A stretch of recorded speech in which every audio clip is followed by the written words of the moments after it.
Dzięki. Hey guys, not sure if Wojtek mentioned this anywhere, but I decided to do this talk in English. If you're wondering why, I like to challenge myself, so this is my challenge. Today we're going to be talking about Bitcoin, peer-to-peer electronic cash system by Satoshi. Who here has read the paper? Okay. So I thought there's going to be more hands up in the air. But that's good though. If you haven't read this yet, you should. If there was one paper that you should read, it's this one. It has a lot of cool ideas on how to improve the not very functional financial system that we have today. So let's start. The typical slide of every presentation, a little bit about me. My name is Matt. I run a company called Farm Interactive. Every day I program in JavaScript. I do a few other languages, but most of the stuff that I do is in JavaScript. I like open source. I like Linux. That's it. I think that's a good introduction. So the way I'm gonna do this talk is I divided it into sections exactly or pretty much exactly the same way that the original paper is divided. So these numbered sections that you're going to see, those are the actual sections from the paper. So the first section of the paper is introduction. Another thing that I have to mention before we get into this, personally I hate when people do presentations and they have text slides and they read them. But in this case, I think we kind of have to do that since it's a scientific paper to kind of better understand. I'm going to read some of this stuff. So the paper starts with this sentence. Commerce on the internet has come to rely almost exclusively on financial institutions serving as trusted third parties to process electronic payments. So they start right off saying that we have somebody who's a third party that payments go through, right? So we have somebody who is a mediator between us sending money to one another. They continue with, while the system works well enough for most transactions, it still suffers from the inherent weakness of the trust-based model. And what this means is, if you send money, let's say you have a bank account and you have a credit card, and you pay off some of the charges that you have on that credit card, those two companies have to talk to each other. And there has to be a certain amount of trust that nobody's doing anything funny, that they both have the same amount that's being sent and processed. And the paper continues with with a list of few things that are wrong with the system that we have today, with that trust-based model. So essentially we have non-reversible transactions, which are not possible, right? So essentially this means that if somebody steals your card and they charge something on it, they buy something using that card, right? You can call the bank and say, that wasn't me, right? I didn't do that transaction, right? And the bank is going to reverse that transaction. They're going to cancel the card that you already have. They're going to issue a new one. They're going to send it to you, right? This is an example of something like that, right? So a transaction that happened, but that still can be reversed, right? Financial institution cannot avoid mediating disputes. This is exactly what I mentioned before, right? So you have two companies, two financial institutions that have to talk to each other and constantly mediate, which means that whatever they're doing, there has to be somebody who is taking care of that, right? There has to be this mediator, there has to be people who are checking these transactions and making sure that nobody's doing anything funny. And this brings us to the next point, which means that the cost of mediation increases transaction costs, right? So every time we do a transaction, it costs something. And that's because the transactions have to be mediated. And with the fact that we can reverse the transactions today, the need for trust spreads, right? So we need to, the financial institutions need to keep talking and essentially trusting each other. And a certain percentage of fraud is accepted as unavoidable. So there's always going to be people who are trying to cheat the system, who are trying to make sure that the money goes away somewhere on the side, maybe like, a small part of it. And essentially with the system that we have today, like we know that this either happened or is happening right now or it will happen in some way. So we just accept it in the model that we have today that is unavoidable, right? It's the same idea that we have with, for example, a justice system, right? So we send people who do bad things to prison, right? But once in a while, you get somebody who is innocent, right? Somebody who didn't do anything. The guy was just, at the wrong time, at the wrong place, and he went to prison, right? And this is the same idea that there's things that those things are unavoidable. There's a certain percentage of things that are not going to work in the system. So what they are proposing is that we need an electronic payment system that's based on a cryptographic proof instead of trust, allowing any two willing parties to transact directly with each other without the need for a trusted third party, right? So they're saying that we don't want anybody between me sending the money to somebody else, right? We don't want a bank. We don't want anybody. We don't want to trust anybody in between. I just want to send this to whoever I'm sending it to, and that should be it, right?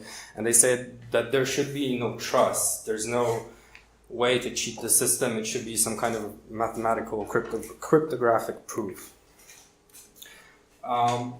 And then they continue with, in this paper, we propose a solution to the double spending problem using a peer-to-peer distributed timestamp server to generate computational proof of the chronological order of transactions. If you don't understand any of this, don't worry. I'm going to explain it bit by bit, and we're going to get through it. And after we get through the whole paper, you're going to understand everything in this sentence. This is something that they put into the introduction. They're going to mention it a little bit later in the paper. But what's very important about the whole Bitcoin network is that the system is secure as long as honest nodes collectively control more CPU power than any cooperating group of attacker nodes. I'm kind of curious why they put it in the introduction. We're going to talk about why that is later in the paper. But anyway, we just went through the first section of the Bitcoin paper, right? We went through the introduction, and what I want you to notice is, well, first of all, I kept saying they, right? So it's probably not, probably everybody here knows that we don't know who wrote this paper, right? We don't know who Satoshi is. There's been people who are trying to find out. I just decided to believe that's probably a group of people who wrote this. Not really that relevant, but that's just why I say they.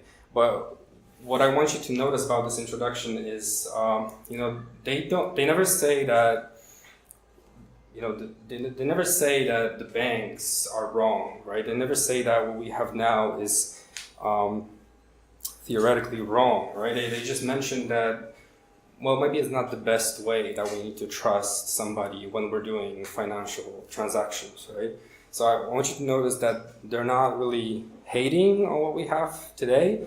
They're kind of a group of scientists that are trying to propose a better way of doing this. So before we get to the next section, we kind of need to go through hash functions. I imagine that most of you know what those are.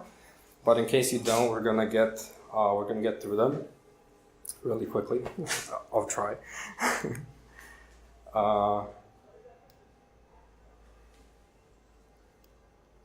Okay. Alice in Wonderland, why is it here? That's my favorite book, so I decided to use it for this example. That's the only reason.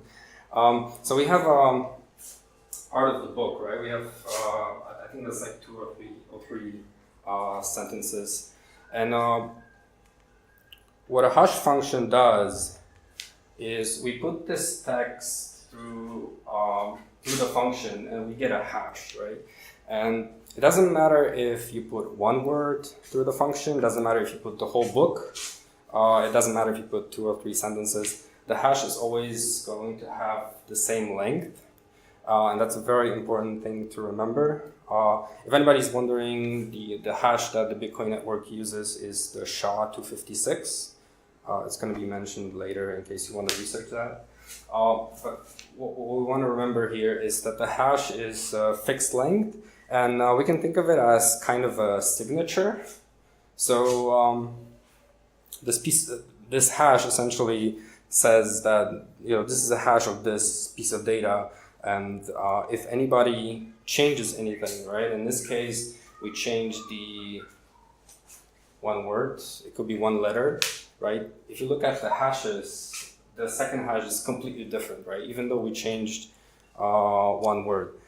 So the hash is not supposed to encrypt anything or anything like that. It's just a way for us to see if the data that we got is really correct and it hasn't been manipulated somewhere along the way. And so the hash, sorry, the hash is just, think of it as a signature in this case of that specific piece of data. The next section that we want to talk about is keys, right? So the keys are kind of like, this is also not part of the network. They actually don't mention keys in the paper. I thought that it's a good idea to talk about them because it kind of unifies the whole idea, but we'll see later what I mean. So let's talk about keys. Keys are kind of like your identity on a network. I'm not going to read that. If you want to read that, there's just a little paragraph that explains how these keys are created. What you need to know is that we have a private key, which is essentially just a number, if you ever wonder what that is. It's just a simple number, and then we have cryptographic functions that out of that private key, we generate a public key. And it always goes this way, right? So, very important thing, right? If you only have a public key, you cannot generate a private key. It doesn't work that way. So private key is kind of like your secret thing that you want to stash away, and it's kind of the idea that my private key is me, and whatever is signed with it is saying that it was me because I have this private key. So again, we have a private key, and out of it we generate a public key. That system is called public key cryptography, in case you want to research it later. So I put up a simple example to kind of show you how this works. So let's start with this. Alice begins by choosing a private key. Using a signature algorithm, Alice obtains a public key from her private key, right? So far, same thing I was just talking about. We have a private key, and out of that, she generates a public key. Alice then sends this public key to Bob while keeping her private key secret. So again, public key you can give away, doesn't matter. The public key is there just to verify that whatever message somebody gets that's supposedly you, they can verify using public key if it's really you. So she sends the public key to Bob, and then she writes a message. She writes a message, and she signs the message by passing it to the signature algorithm together with her private key. So signs the message. The algorithm returns the signature in response. So one thing to remember, the message, this whole thing may sound like she's trying to encrypt something. This is not at all about encryption.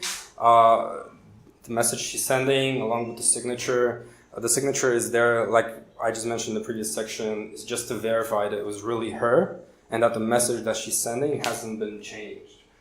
So Alice attaches the signature and sends it to Bob. And then Bob passes the message, signature, and public key he was given to the signature algorithm. And if the message is authentic, the algorithm returns a confirmation, right? So if you remember from the previous section, if somebody along the way got that email, I don't know, somewhere man-in-the-middle attack, right? If somebody got that message and changed it, as soon as it gets to Bob, he has the signature, he has Alice's private key, public key. He can verify that that message has been manipulated in some way, right? Because the algorithm says that those keys don't match, right? So again, the key system is to verify that message, that whatever is really you, and it was really Alice who sent it in this case, right?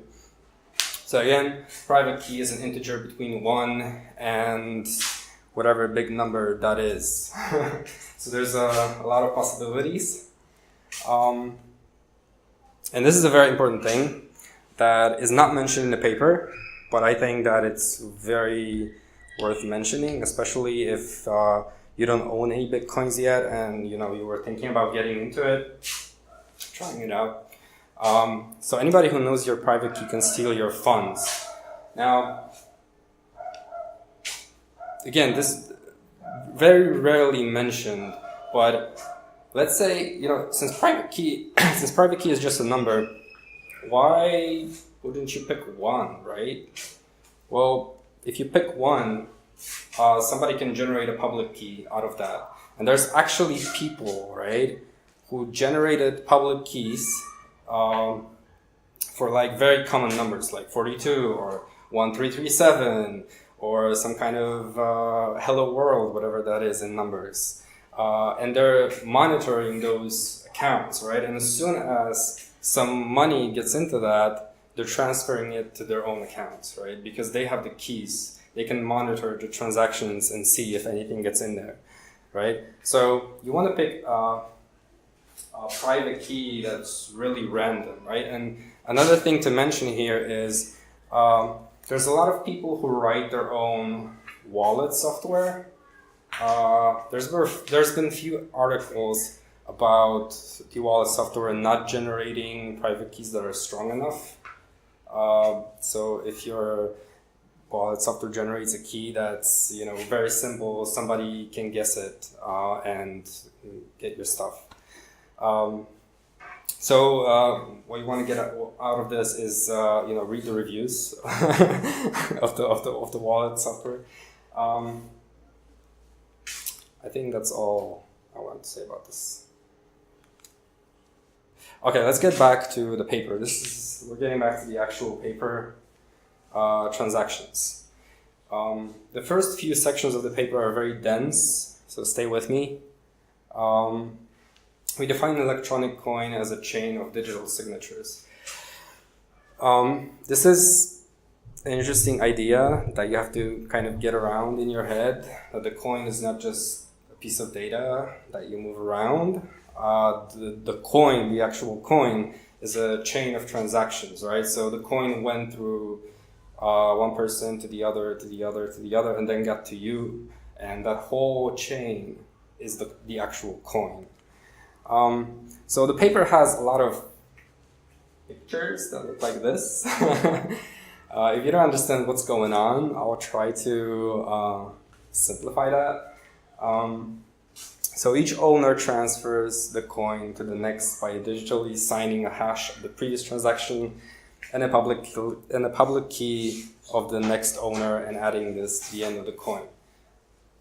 So, to simplify, let's take the first transaction, right? Forget about the stuff inside. The first transaction is me getting a Bitcoin, right? So the first transaction, if you just look at the box, the first transaction says, I have a Bitcoin, right? Now, if I want to send it to somebody, I need to know that person's public key, right? So we get back to the section with the keys where you can give away your public key, right? So let's say I want to send a Bitcoin to Wojtek, who's not here. I guess he doesn't want it, right? Okay, so I have this public key, and I have a transaction that says I have 1 Bitcoin, right? So essentially what you do is you hash the public key with my transaction, and it comes out as another hash, and then I sign that whole transaction saying with my private key, saying that yes, that this is me, and I'm giving away that transaction, giving away that Bitcoin to Wojtek, right? And then this transaction, the second transaction says that he now has 1 Bitcoin, right? And then the next transaction is him sending it to somebody else, right? If you didn't quite get that, I'll try to simplify this. So we have a last transaction. This is a transaction that says I have 1 Bitcoin, right? And this time I want to send it to John, right? Because Wojtek's not here, right? So, I got a transaction hash out of that. Now I take that transaction hash and I have my private key, and so I sign this, right? And so the transaction is signed, and now Wojtek owns my Bitcoin. Very simple. Again, it's a chain, right? So you have, in this case, me sending it to somebody else. That's two transactions. That's the whole coin, right? That's the whole history of the coin. Again, this picture, I don't know why I put this here. Probably by mistake. But this is an interesting idea, double spending, right? And we have the same problem today, right? And that's why we need some kind of bank or mediator between us, right? Double spending is when I try to send my Bitcoin to both John and Wojtek, right? So you want to send it to 2 people at the same time, essentially duplicating the Bitcoin, right? So this is really a problem because you don't want to do that because the whole system is going to crash, right? So they talk about how this is solved today, or how people try to solve it. So this is a long paragraph that I'm not going to read. Trusted central authority, right? This is what we have today, right? This is the way we're doing it right now. We have a bank, somebody who mediates and makes sure that you don't send your whatever money you have to 2 people at the same time.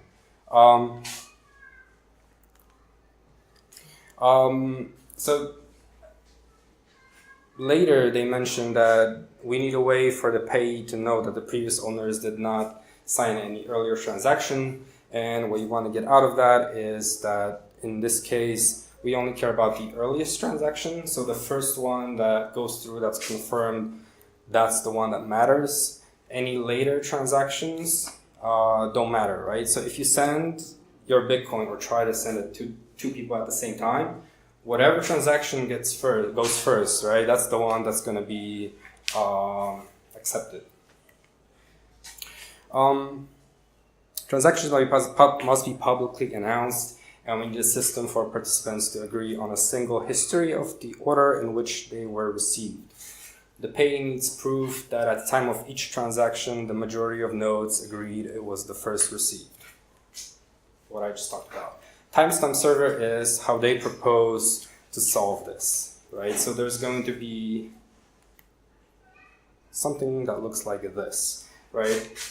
So you have a block that has all the transaction in it, and essentially this is what the blockchain is. If this looks vaguely familiar to you, it's not a coincidence. We're getting into a section that's most commonly known as Bitcoin mining. So what you see over here, a timestamp server works by taking a hash of a block of items to be timestamped and widely publishing the hash. So what's happening here is the items that you see inside the block, those are the transaction. And what we're trying to do is we're trying to find this block, hash it with the previous one, and then add it to the chain. what does it look like? So you have a block, you have transactions inside, and the block is hashed to some whatever hash. If you try to change anything in that block, right, we get into the same problem that we talked about before, which means that the hash is completely different for this block, right? So as soon as the block is in a chain, if you try to change anything, the hash is completely different, so all the nodes are going to notice immediately. So each timestamp includes the previous timestamp in its hash, forming a chain with each additional timestamp reinforcing the ones before it. This is a very powerful idea. What they're saying here is that, the more blocks you have that are chained together, the more valid the chain is.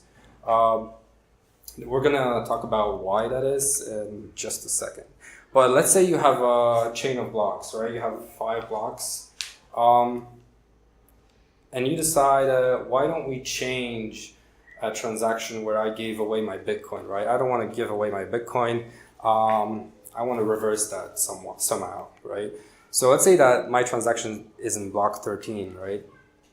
If I try to change that and announce it, that there was a change, what I would have to do is I would have to compute all the nodes after it, and then I would have to catch up to the honest nodes that are now working with even more blocks, extending even further, right? So the idea is that you would need an incredibly amount of CPU power to do this.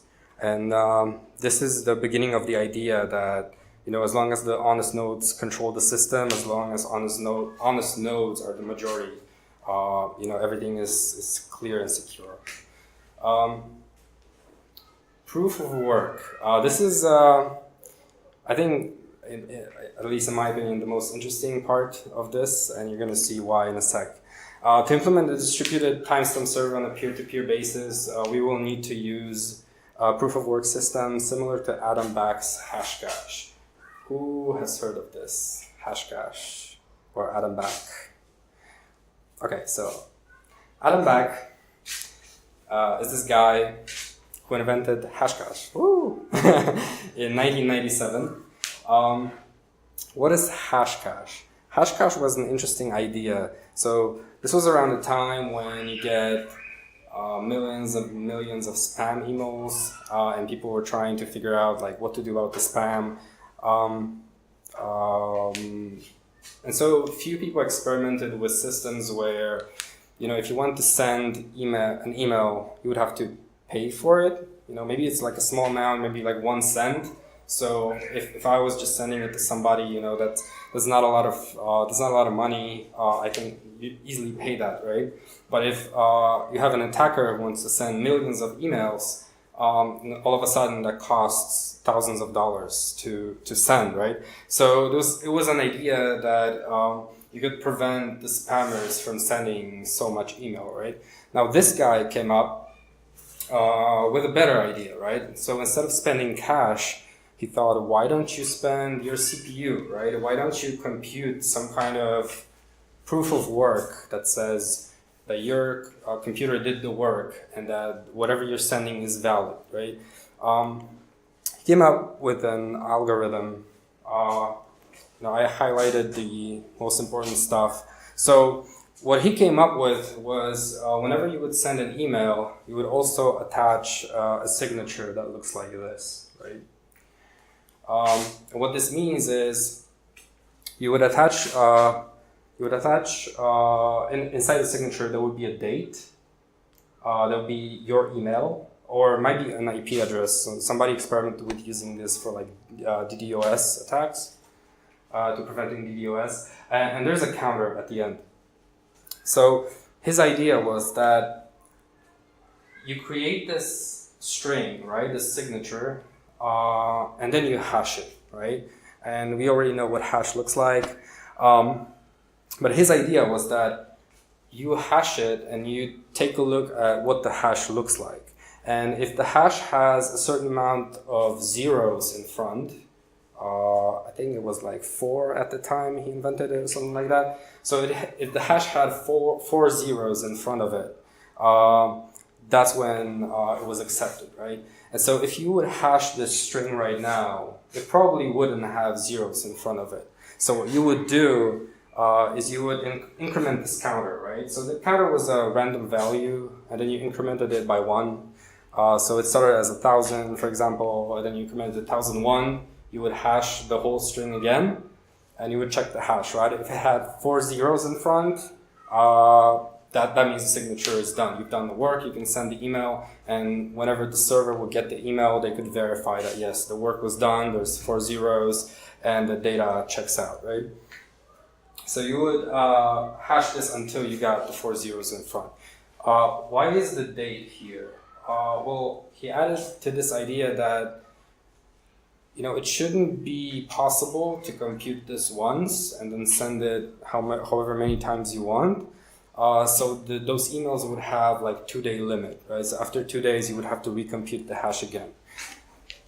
If you're wondering what how much time the whole process took, on modern computers, this is about half a second probably to compute this. Back then, it was like 3 seconds. So it wasn't much. You could just, press send and you wait like 3 seconds and it would send the email. But for a spammer, right, wants to send millions of email, like this is a big deal, right? This is going to slow this guy down. So this is essentially Hashcash, very simplified. This is a topic that, somebody should probably do a presentation about this paper. So, if you want to, there's a topic for you. Again, this is from the Bitcoin paper. The proof of work involves scanning for a value that when hashed, such as with the SHA-256, the hash begins with a number of 0 bits, right? The average work required is exponential in the number of 0 bits required and can be verified by executing a single hash. And this is a very interesting part of the Bitcoin network, right? So what I just talked about, the Hashcash algorithm, right? You would find the correct signature if it had 4 zeros in front, right? The Bitcoin network does it differently. It has a little bit of, it was inspired by this, but it modified it a little bit. So what the Bitcoin network does is it's trying to make sure that a new block is mined around every 10 minutes, right? So if new blocks are mined faster, it's gonna ask for more zeros in the hash. Right? If it's mined slower, it's going to ask for less zeros, right? So if the blocks are mined faster, it's essentially going to make this problem more complicated, right? It's going to make it harder to find the next hash, right? If it goes slower, it's going to make it easier so that to make sure, it has a moving average to make sure that that new block is found around every 10 minutes, right? And it does a pretty good job of that. So this is what it looks like on the Bitcoin network. So you have a nonce, right? Think of the nonce as the counter in the Hashcash example. And the hash that you see below is the hash of the previous block, right? So again, we have a nonce of 1,000. We hash this and we get a hash that doesn't begin with the certain amount of zeros that we want, right? So we take this block, the same block, we increase the nonce, we increment it. And again, right, we haven't found it, right?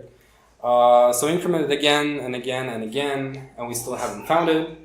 But at some point, right, there's going to be a number that when we hash this whole block, right, it's going to give us whatever zeros the network is asking for at the moment, right? And this means that we have found the next block, and we can announce it to the network. And we can tell the network, hey, we found a new block. Here's the next extension of the chain, right? And after you find this block, then you start trying to find the next one, right? So again, this is the block. You have a previous hash. You have all the transactions in it, and you're trying to increase the nonce and trying to find the right one so that when you hash everything, it has that number of zeros in front. Then you try to find the next one. If the majority were based on one IP address, one vote, it could be subverted by anyone able to allocate many IPs. Proof of work is essentially one CPU, one vote. The majority decision is represented by the longest chain, which has the greatest proof of work effort invested in it. Simple idea, very powerful. Doesn't matter how many computers you have connected. What matters is the overall CPU, right? So if we're talking about honest nodes controlling the network, nobody's talking about 1,000 versus 2,000 computers, right? What matters is how much CPU is actually controlled by, the quote-unquote good guys. If a majority of CPU power is controlled by honest nodes, the honest chain will grow the fastest and outpace any competing chains, right? So the correct chain is always the longest. So if the good guys are controlling the network, they are the fastest, they have the most CPU, so their chain grows the fastest. To modify a passed block, we talked about this, an attacker would have to redo the proof of work of the block and all the blocks after it, and then catch up to and surpass the work of the honest nodes, right? This was the case where I tried to modify a block somewhere inside to reverse a transaction, right? To compensate for increasing hardware speed and varying interest in running nodes over time, the proof of work difficulty is determined by a moving average targeting an average number of blocks per hour, right? This is what I mentioned about the 10-minute blocks, right? So the network corrects itself so that there's a new block about every 10 minutes. If they're generated too fast, the difficulty increases. So how does the network work? So if you were here 2 months ago, we were talking about the raft paper. This is gonna sound very familiar to you. So let's if you weren't here, well, you should have been. So let's see how the Bitcoin network works. So if you have a new transaction, so you're sending a Bitcoin to somebody, the node broadcasts it to everybody else, right? So everybody else is informed there's this transaction that somebody's giving away Bitcoin to somebody else, right? And each node collects a new transaction into a block. You might ask why, like how do all the nodes have the same transactions? And the answer is they don't, because the transactions may arrive in one node later than the other. We're going to talk about this a little bit more later again, but if your transaction doesn't get into the next block, right, it's going to get to the one after it, right? So there's no, you don't have to worry about your transaction not getting into a block, because if it doesn't get into this one, it's going to get into another one eventually, right? Once the node that doesn't have it is going to get it. Each node works on finding a difficult proof of work for its block. This is essentially the mining part, so the hashing of the block, and we're trying to find the zeros in front of the hash. When a node finds a proof of work, it broadcasts the block to all nodes. So the node says, hey, I found the next block, here it is, add it to your chain. Nodes accept the block only if all transactions in it are valid and not already spent. Very important. If somebody has a malicious intent and somebody has a hacked node and they want to announce to the network that I found the next block and it has all these transactions, and in there there's my transaction where I give myself 100 Bitcoins, for example, right? Before the nodes accept it, if I announce this block to the network, before the nodes accept it, they will check the transactions, right, to make sure that nothing fishy is going on. Also, another thing that's not mentioned in the paper is the nodes will actually alert other nodes saying, I just got a block that's not valid, right? Somebody sent me a block that, has some weird transactions in it. And then nodes, once they make sure that all the transactions are okay, nodes express their acceptance of the block by working on creating the next block in the chain. using the hash of accepted block as the previous hash.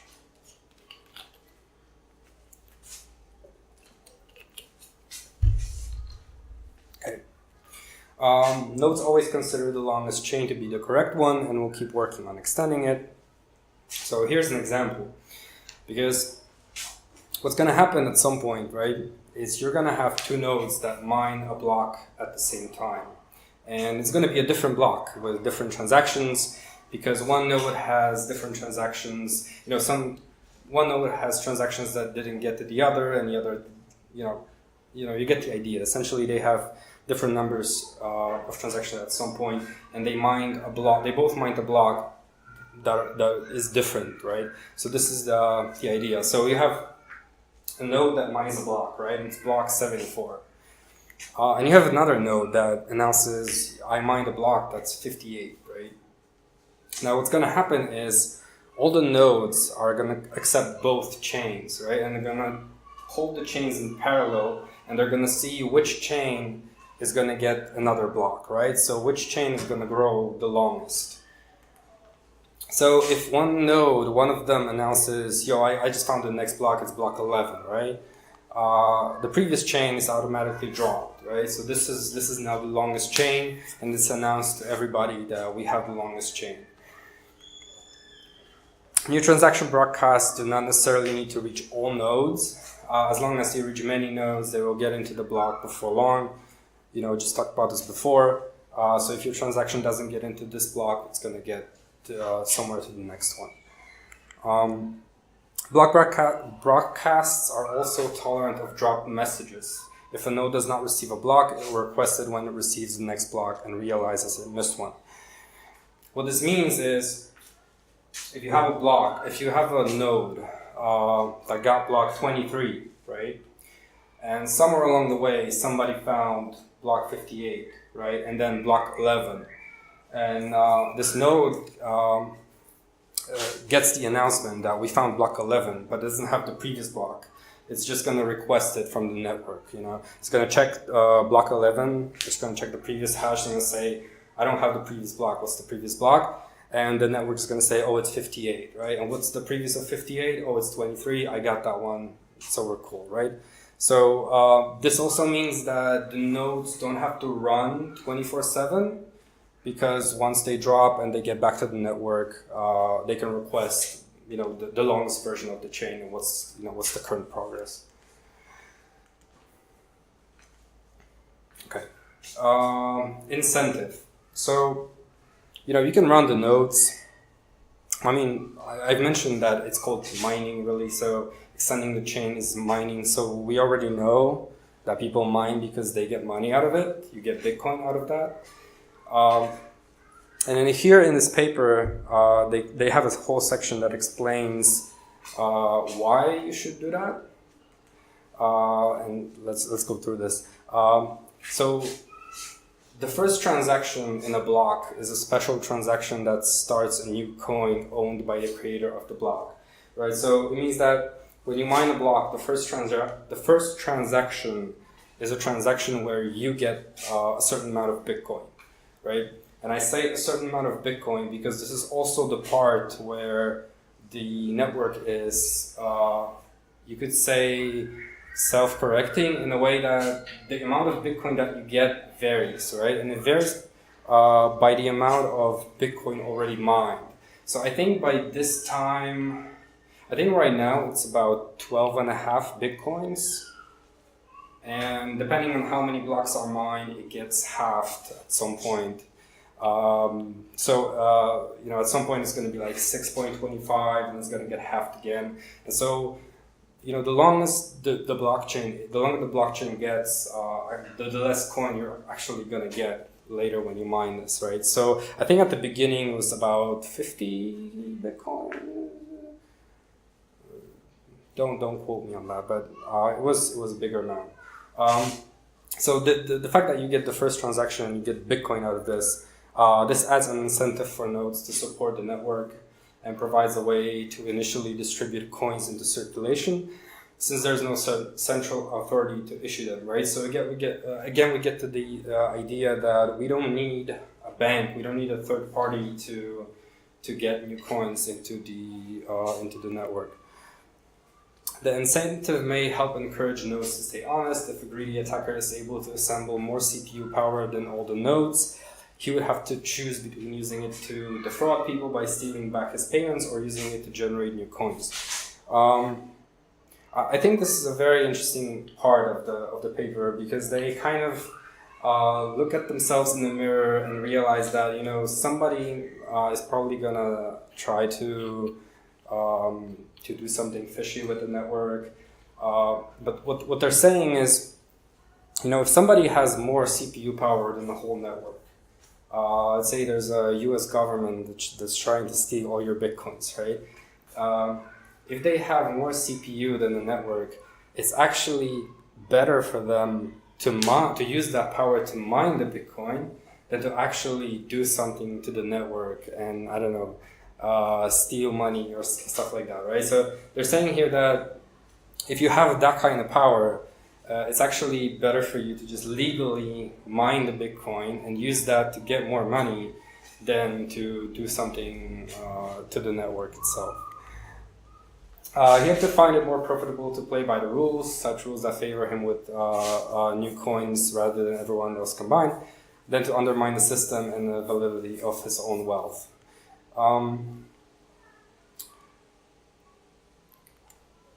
Let me get back to this for a second. So, the honest nodes, right? The network is good as long as you control 51% of the network. Now let's say if somebody wants to introduce some faulty transactions, right? Somebody wants to steal back their Bitcoins. What you would have to do is, you know, just having that 51% is really not enough, because what you have to do is you would have to keep it up, right? Which would cost a lot of money to have this up at all time, right? So if you would have a 51% for a second, you know, what you could do is probably get one block in there that's faulty, right? In order to actually, you know, devalue the network and to make sure that it loses its credibility, you would have to hold that 51% for a while, right? So even if somebody manages that, you know, they have to keep it up, right? Reclaiming disk space, right? So we already talked about all the blocks that are connected together, and the fact that the nodes have all the transactions, the ledger. How do we reclaim the disk space, right? These are gigabytes of data, right? At some point it's going to get out of hand, and we want to reduce this, right? So they have an idea for this, right? So like at the beginning when they wrote the paper, they were already thinking about how to solve this. So once the latest transaction in a coin is buried under enough blocks, the spend transactions before it can be discarded to save disk space. What are spend transactions? Spend transactions are transactions where I got one Bitcoin and I sent it to somebody else, so I don't have it anymore, right? That transaction that I got it and I don't have it anymore is really just a spend transaction. I got it, I don't have it, is really not relevant to the whole system anymore, right? So they say that it can be discarded to save disk space, right? This is another image from the paper. That's probably not so confusing as the ones before it. What they say is to facilitate this without breaking the block's hash, transactions are hashed in a Merkle tree. I put this in there just so you can research it if you're interested. With only the root included in the block's hash, the interior hashes do not need to be stored. So this is how a block is hashed. You have transactions at the bottom. Each transaction has its own hash. They're paired in twos. Then they're hashed again. And then they have a root hash. And essentially, to reclaim the disk space, they say that if the transactions down here are spent, you can just cut them off, right? And you can leave this hash here saying that, you know, there were transactions, they were valid. This hash makes sure that we know they were valid, that nothing was changed for that, and we don't really need those transactions on the bottom anymore. And they do some calculations on the paper on how much data that actually saves. So the block header with no transactions is about 80 bytes. So they calculate that after a year, the ledger only increases by about 4 megabytes. That doesn't sound like a lot, but it adds up, right? After 10 years, you have 40. Simplified payment verification. So you send a transaction to somebody, or you send it to, I don't know, maybe Amazon at some point is going to accept Bitcoin. You make a payment to Amazon, right? Now, they have to verify that somehow, that a transaction, that you did that transaction and that it's valid and that the network accepted it. So in the paper, they say that it's possible to verify the payments without running a full network node. A user only needs to keep a copy of the block headers of the longest proof of work chain, which he can get by querying network nodes until he's convinced that he has the longest chain, and obtain the Merkle branch linking transaction to the block it's timestamped in. So you don't really need those gigabytes and gigabytes of data to verify the transaction went through. All you need to know is which header it's in, and then once the header is buried under enough other blocks, that's when you know that it's probably valid, and the more blocks are added, the more validity it has. So this is what they show in the paper. So in case you want to make sure by yourself that transactions are correct, you can request from the network the whole block. So again, that idea that you don't have to really hold the whole thing, you can just hold the headers. He can check the transaction for himself, but by linking to a place in the chain. I think that I put that twice. Anyway. As such, the verification is reliable as long as honest nodes control the network, but it's more vulnerable if the network is overpowered by an attacker. We talked about this. One strategy to protect against this would be to accept alerts from the network.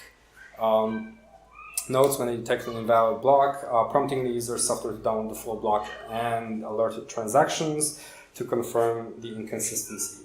So this is, I mentioned this before, I think, that when the nodes get a block that's not really, there's something wrong with it, the transactions don't check out, it's gonna alert the whole network saying, I just got this block and it's wrong.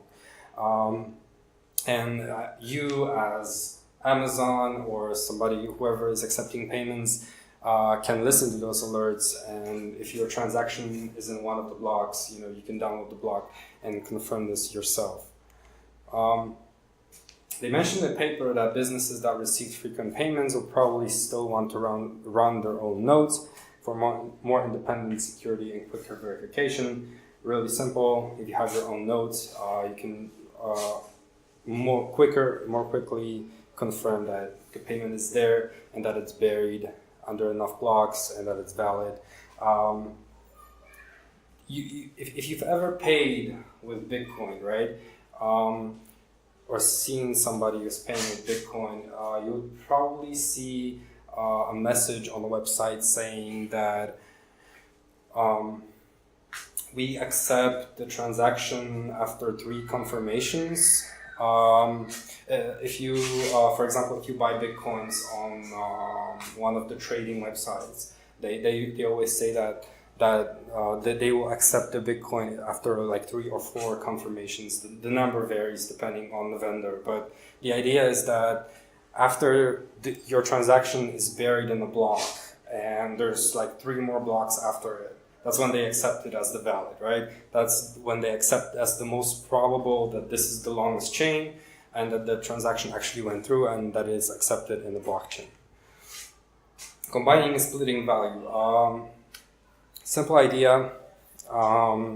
So I was talking about sending Bitcoins, receiving Bitcoins, but we all know that you don't have to send one Bitcoin, you can send a fraction of Bitcoin, right? You can send half, you can send a quarter, you can send 0.00001, and this is how it's done.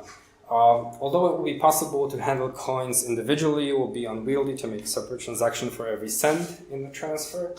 To allow value to be split and combined, transactions contain multiple inputs and outputs. This is what it looks like. So the transaction has many inputs and outputs. I'm just going to read this and explain it. Normally, there would be either a single input from a larger previous transactions or multiple inputs combining smaller amounts, and at most two outputs, one for the payment and one returning a change, if any, back to the sender, right? So let's talk about the outputs. If somebody sends you a Bitcoin, let's say they have one Bitcoin, but they want to send you only a half, right? What's going to happen is in the transaction, you're going to get one Bitcoin, but you're going to send the other half back to them, right? This is the reason they did that is just for that, so you can easily split the value, and so you don't have to manage it by every cent or every little piece of the Bitcoin. Again, you can have multiple inputs because, for example, let's say I have one Bitcoin, right? But I got pieces of it from 5 different people, right? And I want to send that whole Bitcoin to somebody else. What's going to happen is I'm going to have 5 inputs from all those little transactions. So if 5 people send me 0.2 Bitcoin, I have 1 Bitcoin, and it's going to have 5 different inputs for all the 0.2 inputs in there, right? So again, we get back to this idea that the coin is just a chain, right? And you can follow where it went or where parts of it went and who has it. We're going to get to that. It should be noted that fan-out, where a transaction depends on several transactions, and those transactions depend on many more, is not a problem here. There is never a need to extract a complete standalone copy of a transaction history, right? So the fact that we split those Bitcoin, again, like in the previous section, you can see that we're reclaiming the disk space, right? So we're cutting off the transactions. Because we don't need them anymore, right? So they're saying here that it's not really a problem. We don't really need the whole copy, right? We need to make sure that the transactions below were valid so that we can continue the validity of the chain, but we don't need the whole history for really anything. So privacy, right? This is an interesting topic because people who don't really know anything about the blockchain wonder how private it is. I'm gonna let's read this really quick. The traditional banking model achieves a level of privacy by limiting access to information to the parties involved and a trusted third party, right? So only the people involved, right? Me and somebody else. And the bank, of course, between us, right, and are involved in this transaction, but the transaction is kept private from everybody else, right? So nobody knows who you're sending your money to, right? That's how we have it today, right? The necessity to announce all transactions publicly precludes this method, but privacy can still be maintained by breaking the flow of information in another place by keeping public keys anonymous. So what they're saying is, we announce all transactions, right? So you can see the flow, who's sending it to who, right? But the anonymity, the privacy comes at a level where, you have your keys and this is your identity, right? But nobody knows who you are, right? You are just your key. So they're saying like, yeah, all the transactions are public, but, if I send 5,000 Bitcoin to somebody else, nobody knows that this is my key, right? Unless I tell them, but that's where the privacy and Bitcoin comes in. right? So again, they post this image where you have the traditional model, right? This is what we have today. You are you, and you make a transaction that goes through a bank, and it's kept away from the public. While on network, you have your key, and the transaction is actually public, and everybody can see it, but nobody knows who's behind that specific key. As an additional firewall, a new key pair should be used for each transaction to keep them from being linked to a common owner. Some linking is still unavoidable with multiple input transactions, which necessarily reveal that their inputs were owned by the same owner. So yeah, you have some kind of transaction history, so you can see where this coin went. Again, not really that much of a problem as long as nobody knows that it's your key. Calculations. Now this is where it gets interesting. So there's I think it's about 2 pages where they calculate what's the probability of somebody generating an alternate chain, right? So what's the probability of somebody coming in and trying to change past transactions or generate transactions where they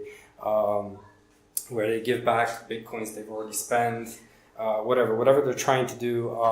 This whole section has a lot of mathematical functions and stuff about calculating what's the probability.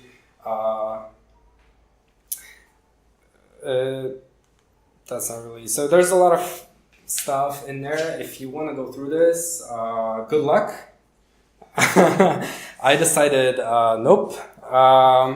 So if you're into math and you want to figure this out, have fun, I decided to skip this section. The stuff that you want to get out of this, it's pretty freaking hard, right? Like there's really low probability that somebody can create an alternate chain, and that's for the same reasons that we mentioned before, right? That they would have to catch up with all the nodes. They would have to hold the majority of the network. Pretty unlikely. So the paper ends with a conclusion where they kind of summarize the ideas that they've presented. So the nodes work all at once with little coordination. They do not need to be identified since messages are not routed to any particular place and only need to be delivered on a best effort basis. What's a best effort basis? Best effort basis means that you send a message to the nodes without really needing to know if they got it, right? So as long as most nodes get it, it's good. But you don't really care about receiving some kind of confirmation that somebody got your message, right? So think of it as a postal service, like years and years ago, where you would send a package. You wouldn't really know if somebody got it unless they told you, right? Like these days we have the tracking numbers. You can track it on the web page, right? But back then you wouldn't know, right? This is the best effort basis, right? I mean, you send it, you don't care. Well, you care if they get it, but you don't check it if they got it. Nodes can leave and rejoin the network at will, accepting the proof of work chain as proof of what happened while they were gone. Again, if the network doesn't have some blocks and the chain is already longer, they just request the network and say, hey, what are the next block? What's the progress, right? They vote with their CPU power, expressing their acceptance of valid blocks by working on extending them and rejecting invalid blocks by refusing to work with them. This is a very interesting sentence. This is the last sentence of the paper, and probably the most powerful. So any needed rules and incentives can be enforced with this consensus mechanism. So the nodes talk to each other, and they have a set of rules. And essentially what this means is that we can modify those rules, and the network accepts it, and as long as most nodes accept it, the consensus mechanism works and the rules are enforced. I think that's the end. If you have any questions, może być po polsku już teraz.